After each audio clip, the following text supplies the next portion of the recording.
Hi, my name is Bo. And hello everyone, my name is Jiantao Zhang. Okay, and today we are going to talk about the understanding deep learning requires rethinking generalization. And this paper is provided by Google Scholars. Okay, let's start. And first, I will make a brief conclusion about this paper. This paper is raised up a problem with its experiments about why large neural networks generalize well in practice. The authors of this paper believe that the well performance of convolutional networks with small generalization error should not be attributed to the properties of model family, nor the regularization techniques used during training. So they organized this paper and tried to prove their hypothesis using experimental results. And the traditional methods are used in all deep learning works to improve the performance of their networks. In this paper, they problematize the traditional view of generalization, and the traditional methods include VC dimension, Riemann complexity, uniform stability, and regularization method. Their experiments are organized as follows. The first test run is randomization test, and the second is regularization test. And in the last section of the paper, they discussed the finite sample expressive. So let's start from the first test, randomization test. The randomization test discussed in the paper is for understanding the effective model capacity of feed-forward neural networks. They choose a methodology inspired by non-parametric randomization test, ran their experiments on the Cipher-10 and ImageNet dataset with inception architecture. And also they use other neural network architecture, and we will see that in the randomization test result. In this test, they use different labels, from true labels to racially corrupted label and entirely corrupted label, which is also named random labels. And they input the data, and they also input shuffled pixels and random pixels, and also Gaussian noise as their input data. The true label is the original dataset without modification, and the partially corrupted labels contains some of the image is corrupted as a uniform random class, and the random label is all the labels are replaced with random ones. When we talk about the pixels they input, the shuffled pixel is a random permutation of the pixels which is chosen, and then the same permutation is applied to all the images in both training and test set. The random pixel they provided, which is almost the same as Gaussian noise, is completely different random permutation, and which is applied to each image independently. And also, the Gaussian distribution is used to generate random pixels for each images, so-called Gaussian noise. Now, let's see the model architecture implemented in this test. It's the inception architecture. This architecture is for image recognition, and this is a really great architecture, and it's the result of multiple cycles of trials and errors. Experiments frequently find that it achieves the best performance for image recognition among other models. This structure consists of two parts. The first part is feature extraction part with a convolutional neural network, and the second part is classification part with fully connected and softmax layers. The model, which extracts general features from input image, in the first part and classify them based on those features in the second part.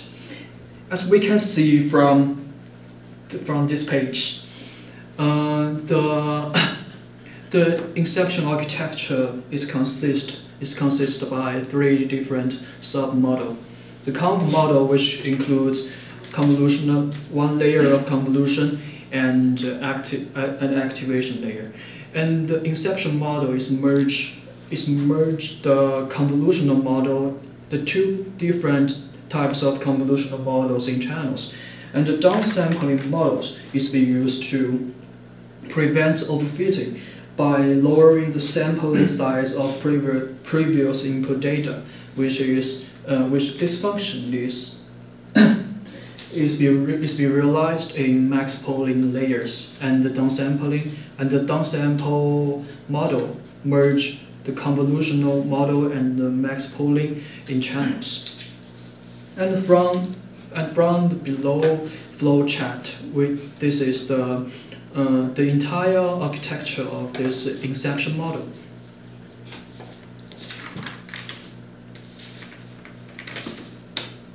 Okay, now let's talk about the randomization test result provided by the author.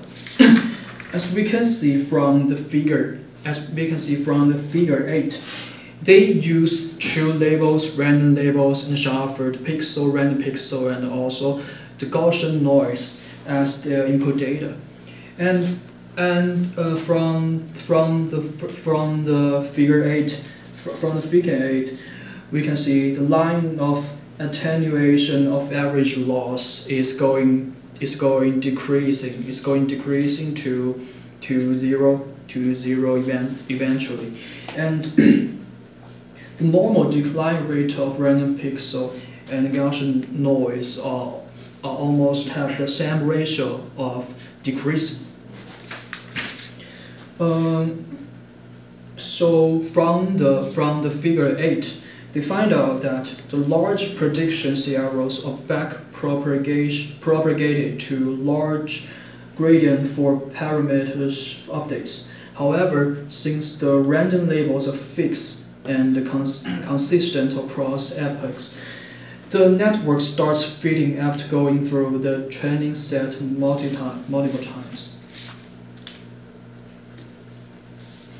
And so, to make a conclusion from figure 1 that the deep neural network easily fit random labels. Because we can see that ultimately, every different it doesn't matter what kind of input data we use, because the average loss will go into 0 eventually. And they also find out that they do not need to change the learning rate schedule, and once the fitting starts, it converges quickly, and it converges to overfit the training set perfectly. And now let's see the figure B. The figure B is talking about in the figure B. We can see that they use 3 different models: the inception, AlexNet, and MLP 1+1 mod 512. And they measure the time to overfit as the label corruption increasing from 0 to 100%. And as we can see, it doesn't matter what kind of models you used in this test. Because eventually the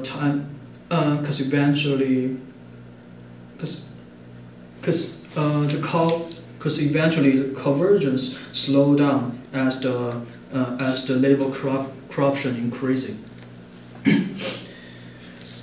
And now let's see the figure C. From the figure C, we can see that the noise level approaches to 1. The generalization error converges to 90%. The performance of random guessing. And they use the same three models as the figure B, the inception index and MLP.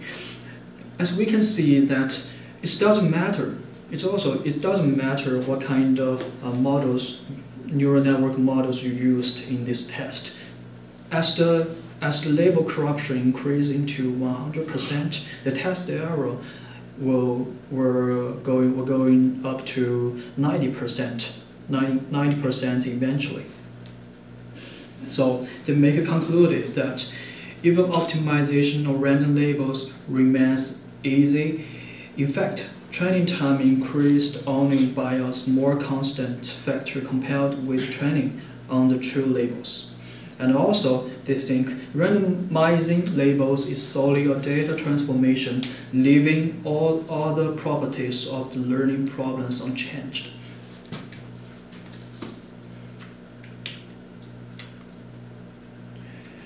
Yes, and then this is the analysis of the figure A, B, and C. Just like I talked earlier, they find out that no matter what kind of labels or data you input, the average loss will eventually goes to 0. And also, it doesn't matter what kind of model you used. As the label corruption increasing, the conversion time and the generation error will grow.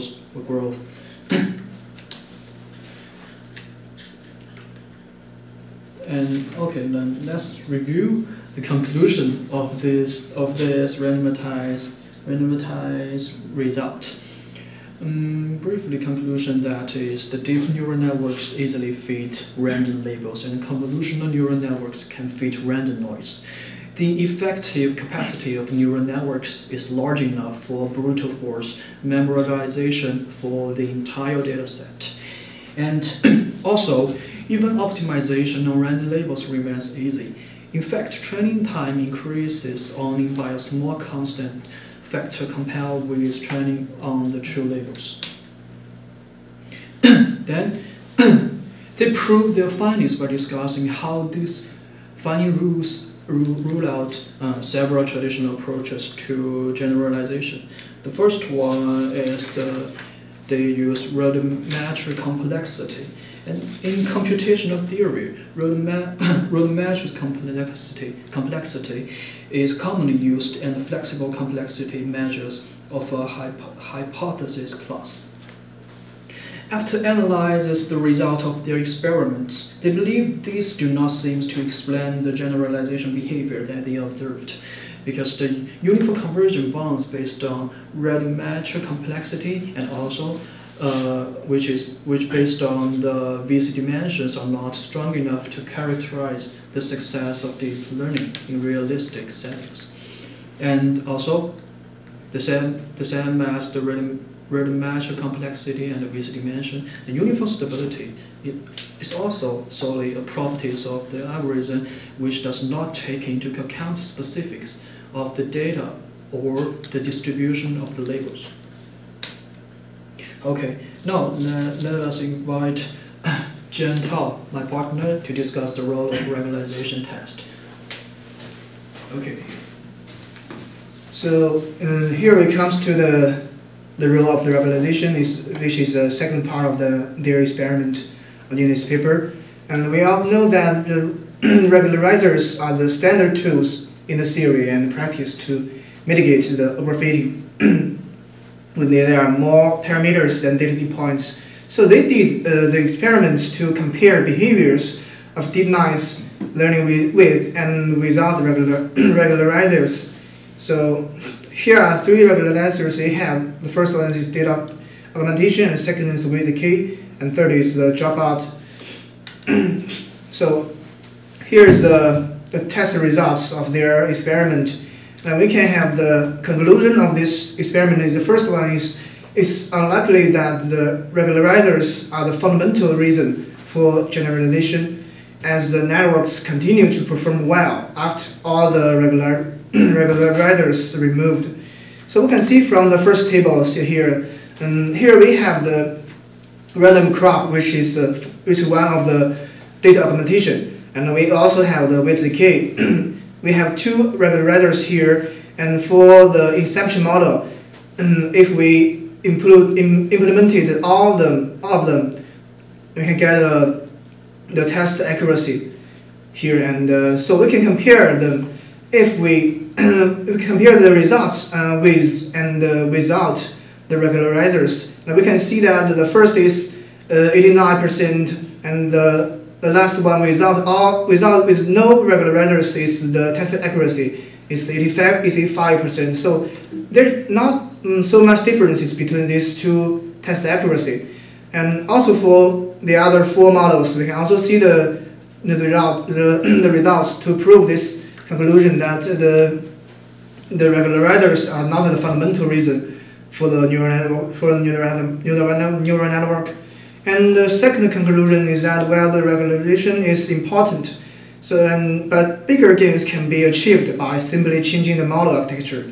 So it's difficult to say that the regularizers count as a fundamental phase change in the generalization for deep neural networks. You can see here we have 5 different model architectures, and the first one with no regularizer, its test accuracy is 85%, and the second one is 82%. For the third one, its test accuracy is 76, and here we got a 52 and 50%. So we can see that with different model architecture, their test accuracy result can be much different than we implemented the regularizers. So this can prove the second conclusion that the model architecture is much more important than the regularizers for the deep neural networks. And for the third one, they also consider about the implicit regularization, which is the early stopping. And in this experiment, it is the batch normalization. We can see it in this frame. The y-axis is the accuracy of their test and training, and the x-axis is the 1,000 training steps. So we can see here the first and these two curves are about the training, and they are almost convert to the same accuracies, which is 1.0, which is which is the perfect performance. And for the test accuracy, you can see here the blue curve is the test accuracy with the batch normalization, and the red curve is the test without batch normalization. So we can see there are not so much differences between these two curves. So here we come to the third conclusion that we did not observe any potential benefits of early stopping. And so this is the second part, which is about the regularization. And finally we come to the third is an experiment of this paper. The third experiment is about the finite sample expressivity. And they think that as much effort has gone into characterizing the expressivity of neural networks, almost all of these results are at the popularization level, which may mean they all have the infinite simple sample input. So they argue that what is more relevant in practice is the expressive power of neural networks on a finite sample of size n. So they get a finite sample input in their third experiments, and they directly analyze the finite sample expressivity of neural networks, and they have a procession of the proof, and they finally got the conclusion that there exists 2 neural networks with this architecture, which can represent any function on a sample of size n in d dimensions. And so this result shows that even with depth 2 networks of linear size can already represent any labeling of the training data. So even with depth 2 neural networks, it can also perform very well for any size of the label of the input training data. So this can prove their conclusion here of that the neural networks is large enough for brute force memorization of the entire data size, which is the core point of this paper. So we can finally come to the final conclusion of this paper. So the classical view of the machine learning resides on the ideas of parsimony. This is parsimony, and in almost any formulation, learning boils down to extracting low complexity patterns from data. So they believe that the brute force memorization is typically not thought as of an effective form of learning. So they believe that the brute force memorization, with the power of the neural network to memorize the data, is not considered in the past papers and the past experiments. So they believe that their results challenge the classical view of learning by showing that many successful neural networks easily have the effective capacity for sheer memorization. So it's likely that learning in the traditional sense still occurs part, but it appears to be deeply intertwined with massive memorization. So they believe that the performance of the neural networks trained in the past papers is all deeply intertwined with the massive memorization. It's all about the power of memorization of the neural networks. So, but it was not considered in the past papers. So they believe that their results can challenge the classical view of the learning, of the deep learning, and they believe that finally they believe that understanding neural networks requires the rethinking of generalization. And so this is all about the paper, all about this paper. And we also find that this paper is accepted as one of the 3 best papers in the SCLR 2017, and it was oral presented on that conference. And we also find the committee final decision and the comments of the SAR committee, which cite that this paper is definitely groundbreaking work, which will inspire many works in the coming years. So this comment is a very high evaluations for this paper. But we also find some different opinions, which posted on the open review, which is the website of the SLR conference. And so one of them is from the PhD student Xiang Zhang in New York University, and he thinks that this paper is not useful, and he argues that this paper is a bit overrated. Calling this paper groundbreaking is a bit ridiculous, and in his own opinions, and he thinks that it is unfair to the theory community to give this paper the best papers award, because this paper is basically based on the experimental results and based on the empirical theory. It's not one of the theory community. So he thinks this is not useful. And also we found another paper which is named Deep Nice Don't Learn Via Memorization. And this paper is also accepted. This paper is published by the Bangier Lab and is also accepted by the SAR 2017.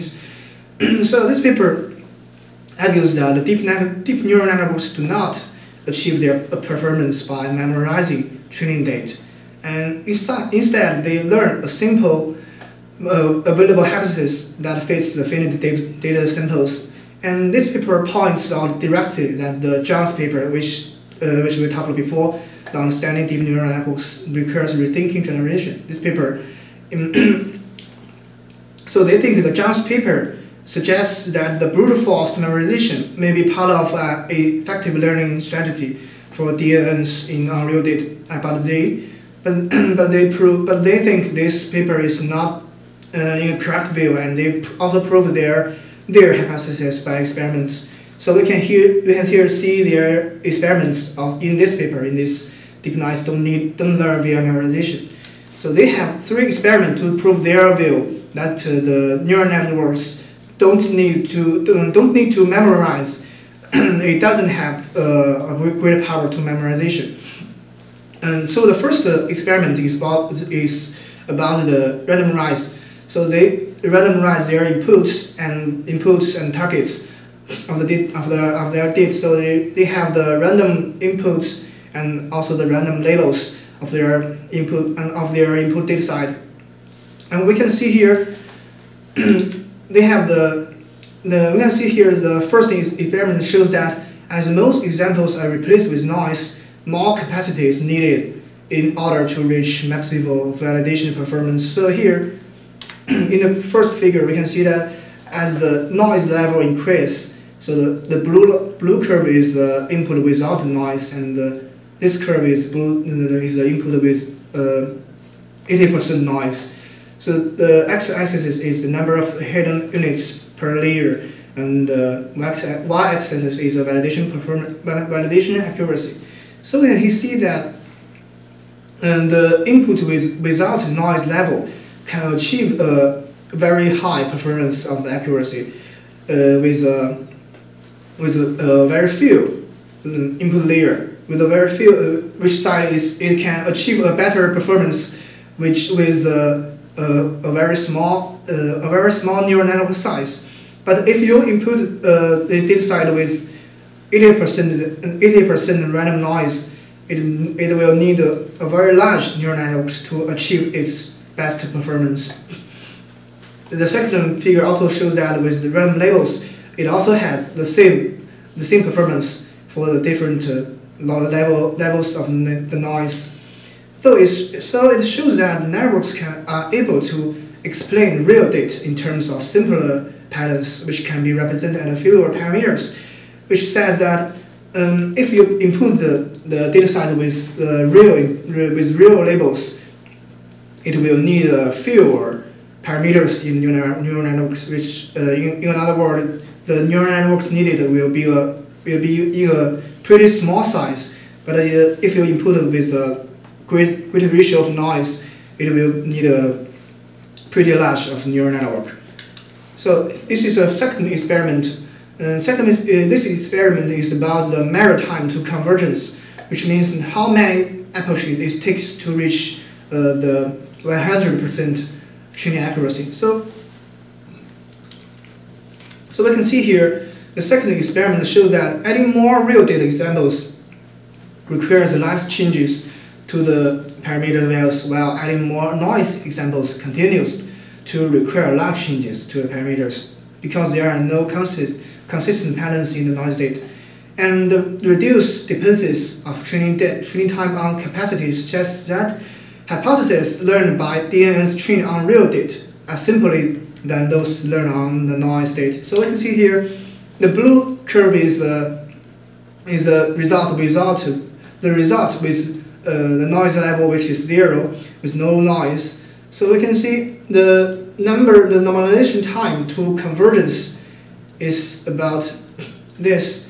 The blue curve is not influenced by the input layer, by the input size of layer, but by the size of the input layer of the neural network layer. But if the data side has noise ratio of 1.0, which is a random input, it really needs a very large layer, a very large neural network size to get to convert, and it will also cost a very long time to convert to a perfect performance.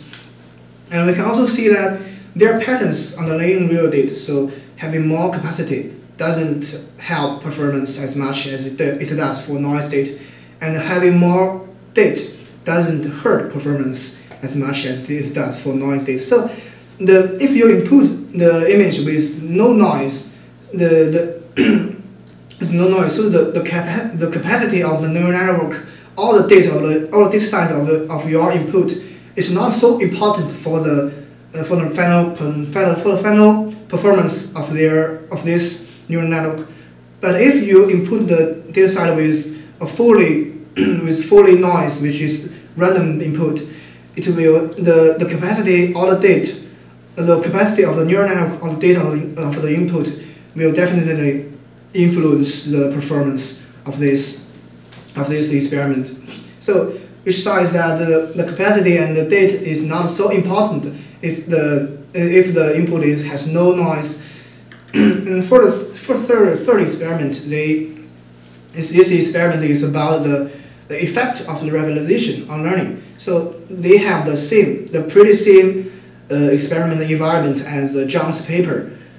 So they have the same architecture and the same data site. So it did the same experiment, and so see here is the result of their experiment. So we can see here that the flat curves. So this is the flat curves, and this is all the flat curves. Can further indicate that the corresponding regularization techniques differentially targets memorization style learning. So for the different step style of the regularization, for different regularization method, the final performance will be pretty different in this experiment result. So they think that the regularization should be think as a very important part in their neural network experiment. So this is all about this paper, which is neural network doesn't need to memorize.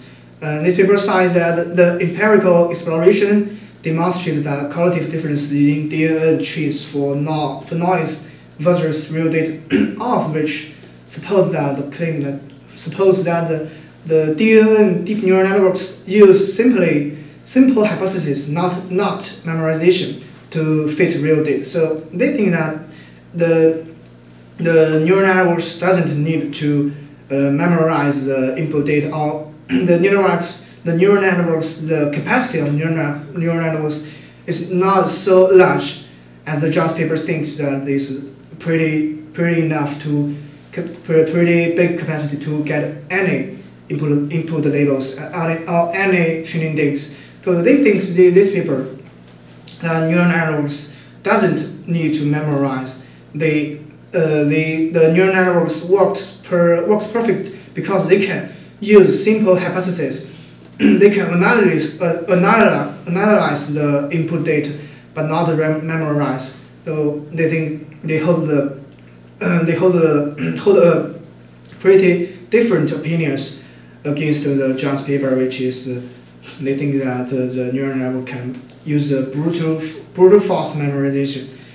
So these are all about the two papers we read, and they hold pretty different, very opposite opinions.